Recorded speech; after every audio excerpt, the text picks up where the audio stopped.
And hello again from Fox News in Washington. Today from the White House, we're on the president's patio just outside the Oval Office. President Trump, you've agreed to answer all manner of questions, no subject off limits. Thank you, and welcome back to Fox News Sunday. Thank you very much. Let's start with the surge of the coronavirus across the country in recent months. You still talk about it as, quote, burning embers, but I want to put up a chart that shows where we are with the illness over the last 4 months. As you can see, we hit a peak here in April, 36,000 cases. It's cases. A day. Yeah, cases. Then it went down, and now since June, it has gone up, more than doubled. One day this week, 75,000 new cases, more than double. Chris, that's because we have great testing, because we have the best testing in the world. If we didn't test, you wouldn't be able to show that chart.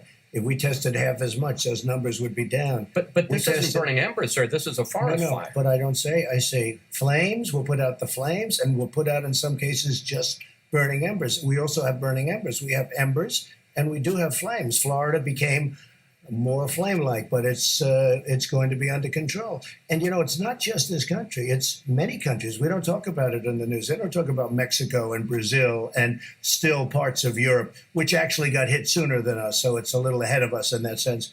But you take a look. Why don't they talk about Mexico, which is not helping us? And all I can say is, thank God I built most of the wall, because if I didn't have the wall up, we would have a much bigger problem with Mexico. But, sir, we have the 7th highest mortality rate in the world.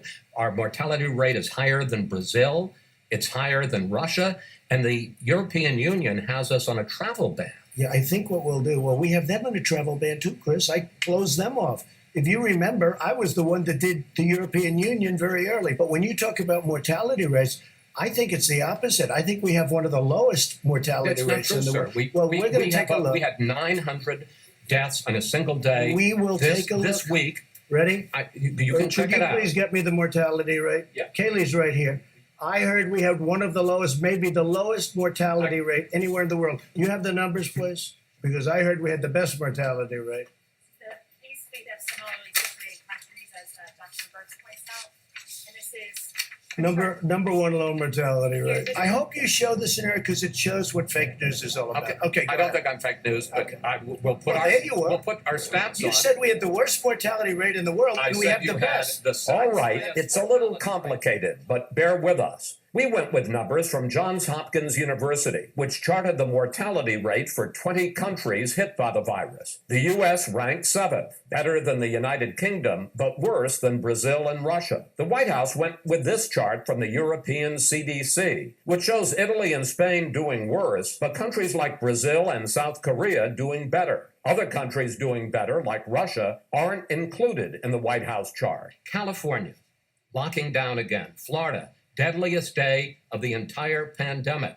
Hospitals at capacity in a number of places around the country. Shortages of testing, shortages of personal protective equipment for nurses and doctors.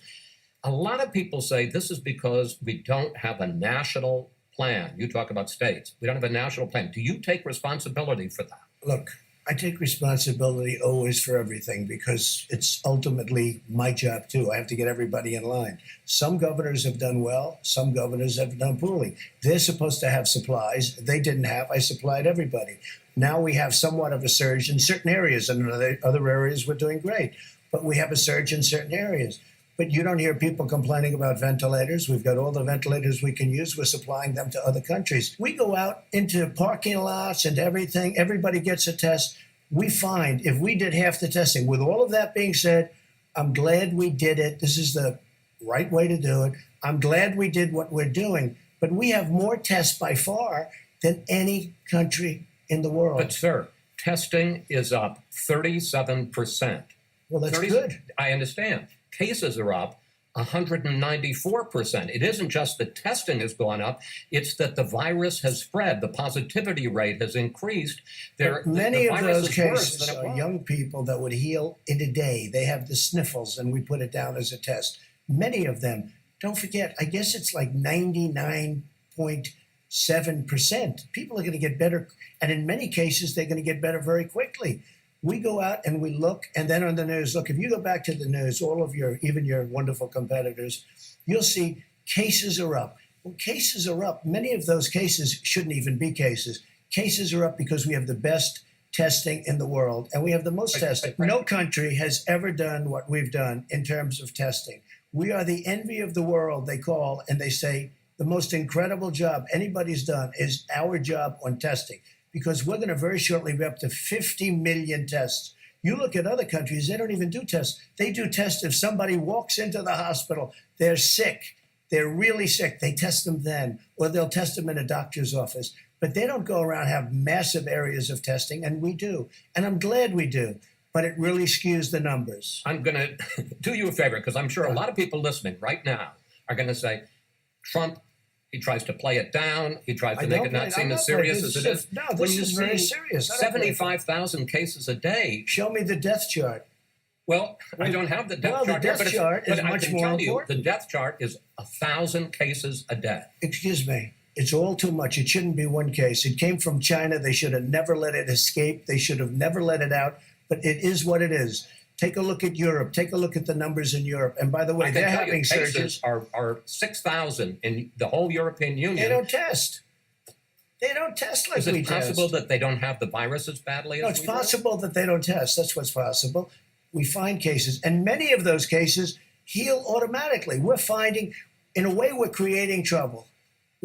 Certainly, we're creating trouble for the fake news to come along and say, oh, we have more cases. Look, we did something that nobody's ever done. Not only the ventilators, where we're supplying them all over the world. We did a testing program, the likes of which nobody's ever done before. The head of the CDC, Dr. Redfield, said this on Tuesday. I do think the fall and the winter of 2020 and 2021 are going to be probably one of the most difficult times that we've experienced in American public health. Do you agree with Dr. Redfield? I don't know, and I don't think he knows. I don't think anybody knows with this. This is a very tricky deal. Everybody thought the summer it would go away and it would come back in the fall. Well, in the summer it came. They used to say the heat was good for it, and it really knocks it out, remember? And then it might come back in the fall. So they got that one wrong. They got a lot wrong. They got a lot wrong. The World Health got a tremendous amount wrong. They basically did whatever China wanted them to, and will save now almost $500 million a year, which is nice. But the World Health got a lot wrong. But this is one of the sharpest criticisms of you. I agree. People say that you talk about the world as you'd like to see it rather than follow the signs. No, Well, let me just ask the question, sir. Why on earth would your administration be involved in a campaign at this point to discredit Dr. Fauci, who is the nation's top infectious disease expert? Because we're not. If one man from my administration doesn't like him because he made a few mistakes. Look, Dr. Fauci said, don't wear a mask. Dr. Fauci told me not to ban China. It would be a big mistake. I did it over and above his recommendation. Dr. Fauci then said, you saved tens of thousands of lives, more than that. He said, you saved tens of thousands of lives. Dr. Fauci's made some mistakes, but I spoke to him yesterday at length. I have a very good relationship with Dr. Fauci. But sir, this weekend, your White House put out a series of statements, so-called mistakes, that Dr. Fauci had made. One of your closest aides, one of your right-hand men, Daniel Scavino, put out this. Have you seen this? Well, This look, Dr. Fawcett, it shows him as a leaker and an alarmist. I don't know that he's a Why leaker. would He's you a little do bit that? of an alarmist. That's okay. A little bit He's of a an bit alarmist. of an A alarmist? little bit of an alarmist. Let me just say, Dr. Fauci at the beginning, and again, I have a great relationship with him. I spoke to him at length yesterday. Dr. Fauci at the beginning said, this will pass, don't worry about it, this will pass. He was wrong. Dr. Fauci said, don't ban China, don't ban China. I did. He then admitted that I was right. But you made mistakes too. I guess everybody makes mistakes. I was going to say, you said at one point, It's one person coming in from China, and we have it under control. It's going to be just fine. When you have 15 people, and the 15 within a couple of days is going to be down to close to zero, that's a pretty good job we've done. I think we're going to be very good with the coronavirus. I think that at some point that's going to sort of just disappear, I hope. I'll be right eventually. I will be right understand. eventually. You know, I said it's going to disappear. I'll say it again. But does it's that going to disappear. does that discredit and I'll you? be right. I don't think so. right. I don't think so. You know why it doesn't discredit? Because I've been right probably more than anybody else. Then there are masks. From the first day that the CDC said that people should wear masks on April 3rd, you said you weren't going to. You wore a mask for the first time in public at Walter Reed this weekend. Question, the CDC says if everybody wore a mask for 4 to 6 weeks, we could get this under control. Do you regret not wearing a mask in public from the start? And will you consider a national mandate that people need to wear masks? No, I want people to have a certain freedom, and I don't believe in that. No. And I don't agree with the statement that if everybody wear a mask, everything disappears. Hey, Dr. Fauci said don't wear a mask. Our Surgeon General, terrific guy, said don't wear a mask. Everybody was saying don't wear a mask. All of a sudden, everybody's got to wear a mask. And as you know, masks cause problems too. With that being said, I'm a believer in masks. I think masks are good. But I leave it up to the governors. Many of the governors are changing. They're more mask into. They like the concept of masks. But some of them don't agree. I do say this. Schools have to open. Young people have to go to school. And there's problems when you don't go to school, too. And there's going to be a funding problem because we're not going to fund, when they don't open their schools, we're not going to fund them. We're not going to give them money if they're not going to school, if they don't open 2 points on that. First of all, what the federal government gives is 8%. It's 10%. And you know what? That's a lot of money. And you're going to take them. You know where the money goes? It goes overwhelmingly to disadvantaged kids and children with disabilities. Let the Why wouldn't you schools, send more money so the schools would be Chris, safer? let the schools open. Did you ever see the statistics on young people below the age of 18? The state of New Jersey had thousands of deaths. Of all of these thousands, one person below the age of 18 in the entire state. One person. And that was a person that had, I believe you said diabetes. One person below the age of 18 died in the state of New Jersey during all of this. They had a hard time. And they're doing very well now. So that's it. The stimulus bill is running out the end of this month. Yeah. The Republicans say they want liability limits, which the Democrats don't like. You say that you want a payroll tax cut, which even some Republicans are cool to. Well, a lot of Republicans like it, though. Will you only sign a bill that has those two provisions? Well, we're going to see, but we do need protections because businesses are going to get sued just because somebody walked in. You don't know where this virus comes from. They'll sit down at a restaurant. They'll sue the restaurant. The guy's out of business. Right. So we do need some kind of immunity. You do need it, just like you need immunity for the police, okay, whether they like it or not. You need immunity for the police. But they do need a form of immunity. You don't know if they caught it, and nobody's ever going to be able to prove it one way or the other. You can't put these, the people out. Look, the Democrats don't want to do that because they're totally captured by the lobby of lawyers. The lawyers' lobby is probably the most powerful in the country. What about the payroll tax cut? I want to see it. I want to see and it. And if it isn't in the bill? I'll have to see. But, yeah, I would consider not signing it if we don't have a payroll tax cut, yes. Hot enough for you here, Mr. President? It's hot. It's about... sort of almost record-breaking.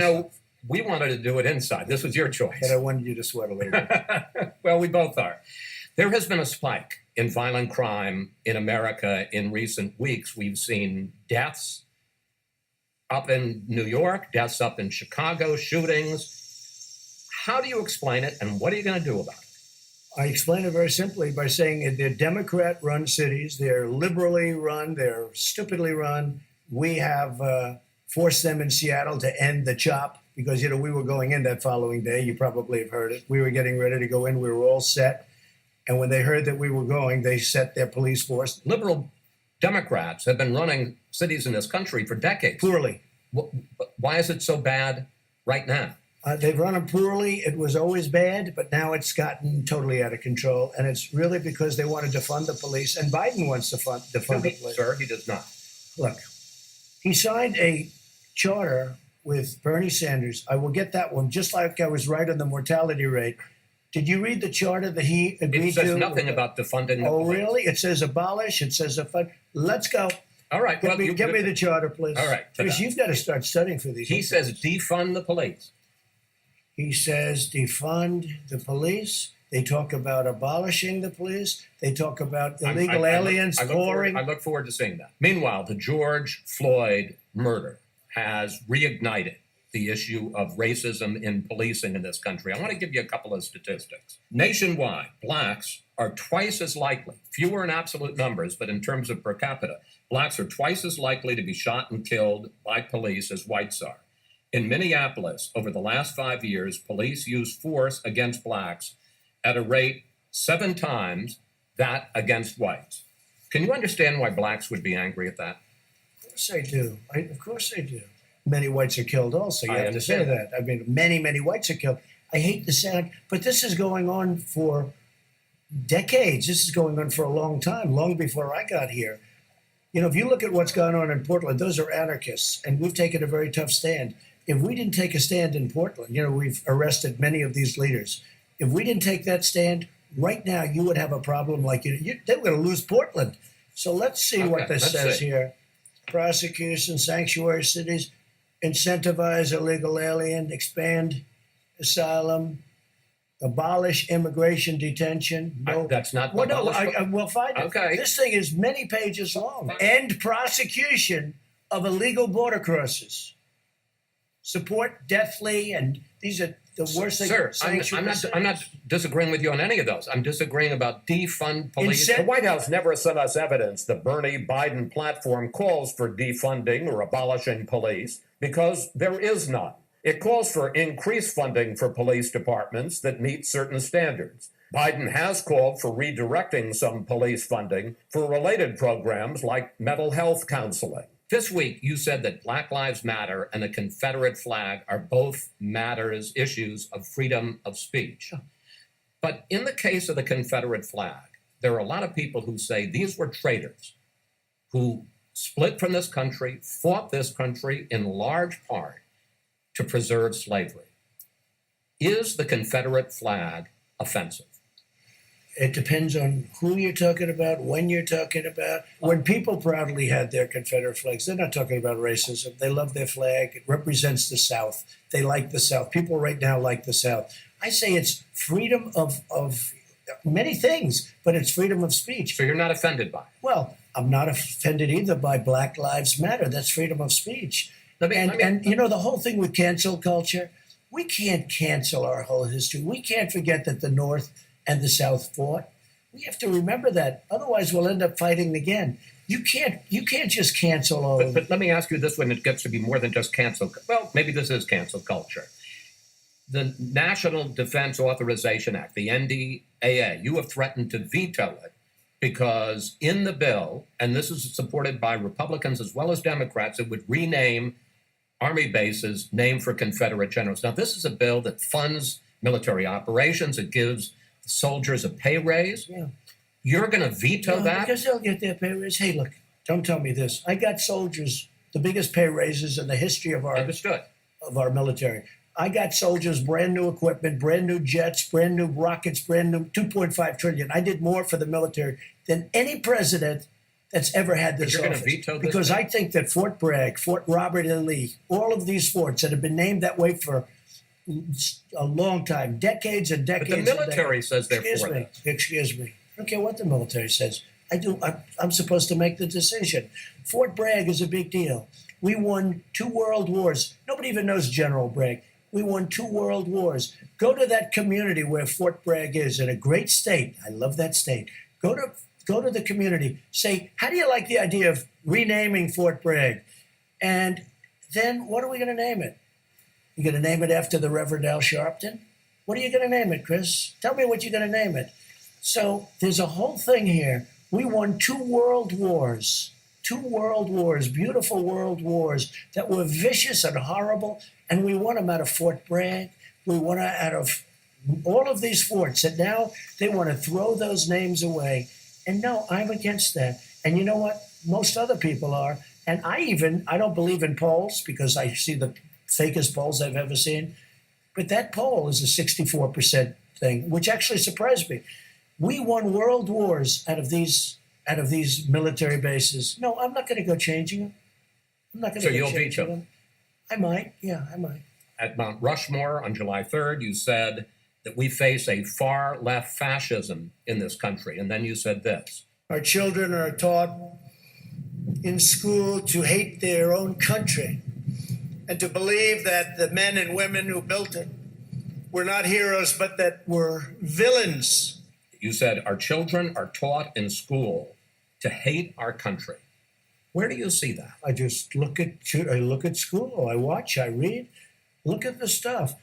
Now they want to change. 1492, Columbus discovered America. You know, we grew up. You grew up. We all did. That's what we learned. Now they want to make it the 1619 project. Where did that come from? What does it represent? I don't even know. It's So slavery. that's what they're saying, but they don't even know. They just want to make a change. Cancel culture. I hate the term actually, but I use But it. are they teaching Cancel people culture. to hate Oh, America? I think so. Yeah, I think so. Look at the professors. Look at what's going on in the colleges. If a conservative goes on a college, and look, we have as many as them. Excuse me. I think, to the best of my knowledge, we're sitting at the White House, and the Oval Office is right behind me. We have as many as them. But Who's them? the liberal, radical left, and I'm not talking all, I think liberal. I could tell you I like a lot of liberal people. I like a lot of liberal governors and senators. But Chris, we have a radical left destructive ideology, and it's being taught in our schools. And don't act like you're surprised to hear this. There are books written about it. And we can't let that go on. We can't let them change the true meaning of what we're all about.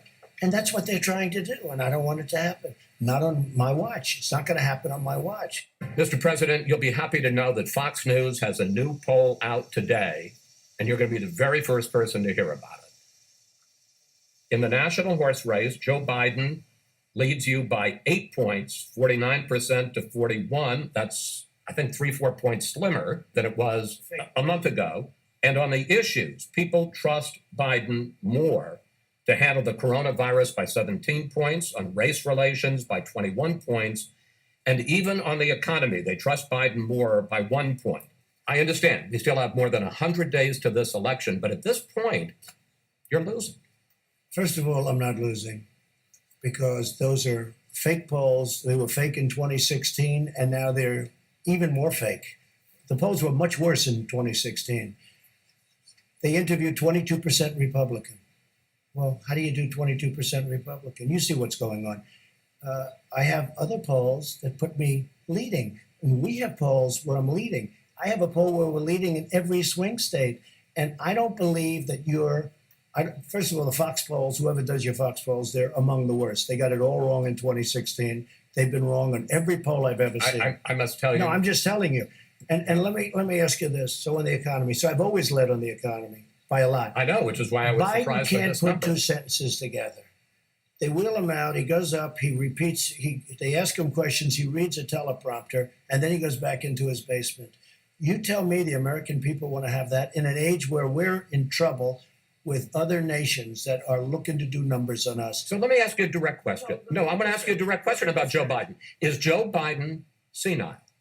I don't want to say that. I say he's not competent to be president. To be president, you have to be sharp and tough and so many other things. He doesn't even come out of his basement. They think, oh, this is a great campaign. So he goes in. I'll then make a speech. It'll be a great speech. And some young guys start writing, Vice President Biden said this. He didn't say it. Joe doesn't know he's alive, okay? He doesn't know he's alive. Do the American people want that? Number one. Number two, I built the greatest economy ever built anywhere in the world, not only in this country, anywhere in the world, until we got hit with the China virus. We got hit with a virus, shouldn't have happened. And we had to close up. We saved millions of lives. Now we've opened it up. Got to go back to school. We're open. We got to do things. We had the best job numbers we've ever had last month. We should have good ones coming up in 2 weeks.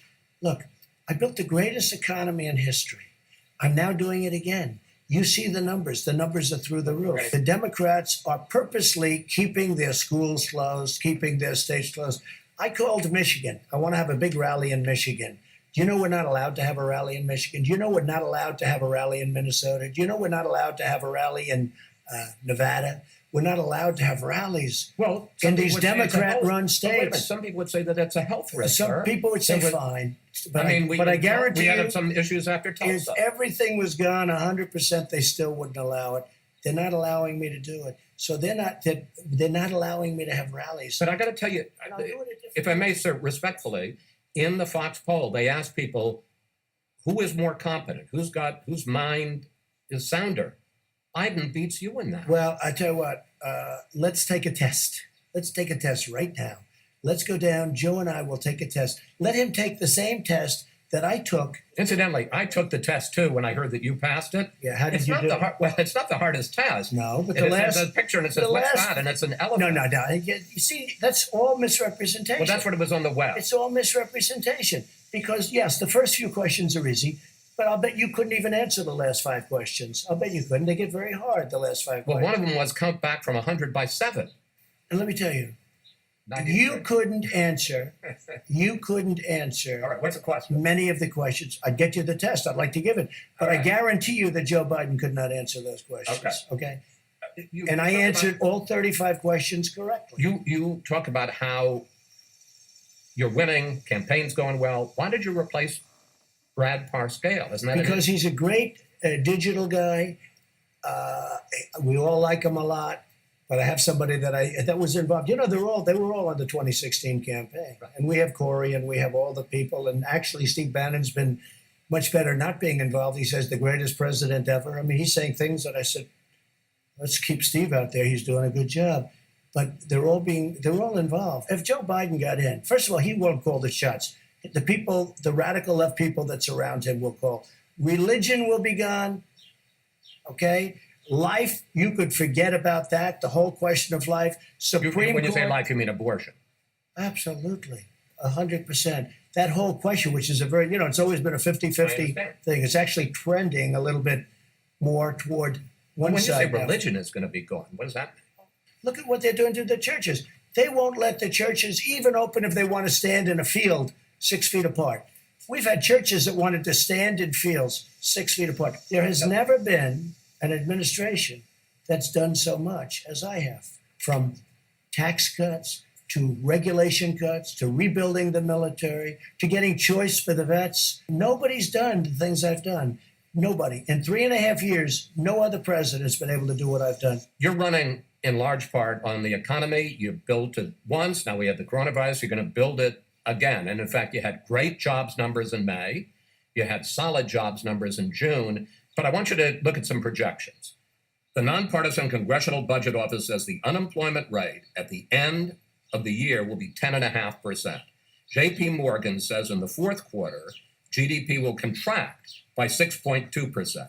With states now rolling back some of the reopening On purpose. and well, there are a lot of On Republican purpose. there are a lot of Republican states that There are doing is it, like no Texas. reason, But here's they'll let me be just- open very let soon. me just ask my question. There's no reason for Isn't there a- California to be doing what they're doing, All right, but except for November 3rd. with the states shutting back the reopening, in a lot of cases, new lockdowns, won't the economy still be a problem for you on election? I don't think so. I think the economy is expanding and growing beautifully. Now, the Democrats want to keep it closed as long as possible because they think that's good for election. But I think the economy is doing very well. Now we're coming back, and we're coming back at a level that nobody would have thought possible. And by the way, take a look at a gauge, whether you like it or not, the stock market.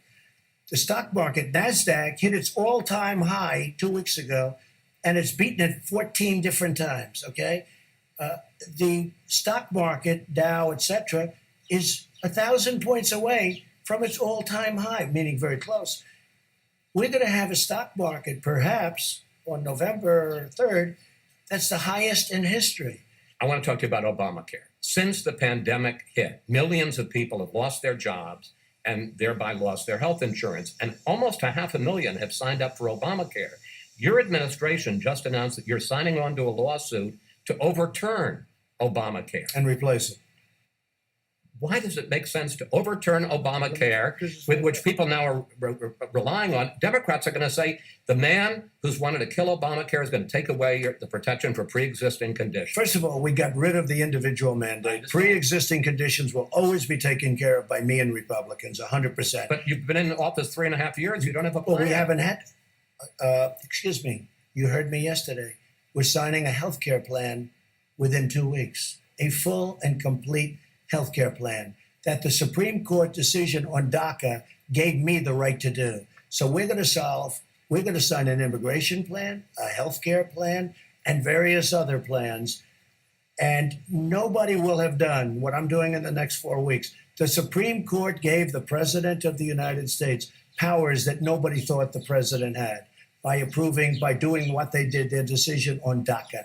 And DACA is going to be taken care of also. But we're getting rid of it because we're going to replace it with something much better. But we got rid of already, which was most of Obamacare, the individual mandate. And that I've already won on. And we won also on the Supreme Court. But the decision by the Supreme Court on DACA allows me to do things on immigration, on healthcare, on other things that we've never done before. And you're going to find it to be a very exciting 2 weeks. Your niece, Mary Trump, has written a book about you and your family. And one of her main points is that she says your dad, Fred Trump Sr., damaged the whole family.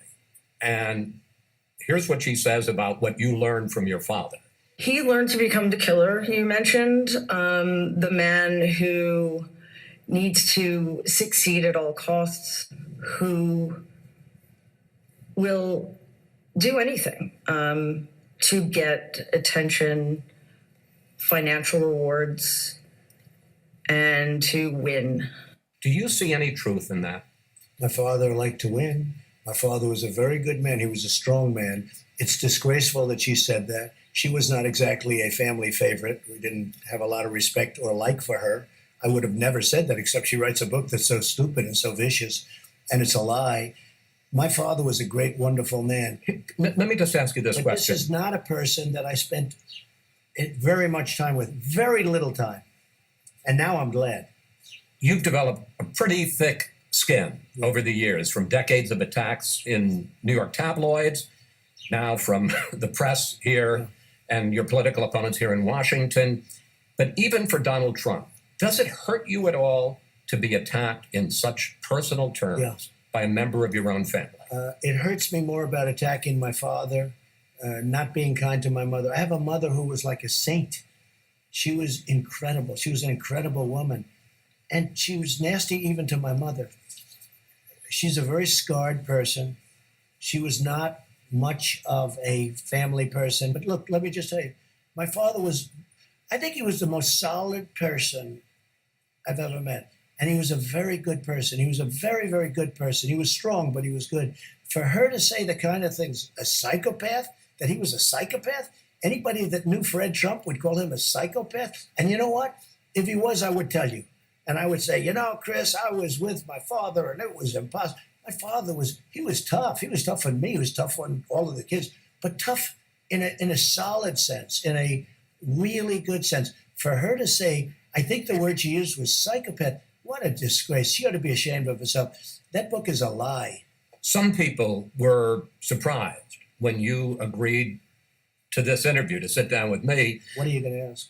especially because of some of the mean tweets that you've said about me. Mike Wallace wannabe, nasty and obnoxious. I will tell you, after that one, my son Peter, who you've met, called and he said, nasty, no, obnoxious, maybe. But here's the question. One of your beefs seems to be that I put Democrats on the show and I ask them questions. And I guess the question I have is, don't you understand it's my job to put Democrats on as well as Republicans and to ask them probing questions just like I ask Republicans? I'm not a big fan of Fox, I'll be honest with you. They've changed a lot since Roger Ailes. And I watch people like Swalwell, who I don't even know. He goes on the show. He got less than 1%. All of a sudden, he's on being interviewed for endless. Yeah, but I interviewed Nancy. Wait, I interviewed Nancy. Nastiest people. I interviewed. You sent one tweet after I interviewed Nancy Pelosi, and in the interview, I asked her specifically about the fact in February you were in Chinatown pitching tourism while the virus was spreading. If the president underplayed the threat in the early days, Speaker Pelosi, didn't you as well?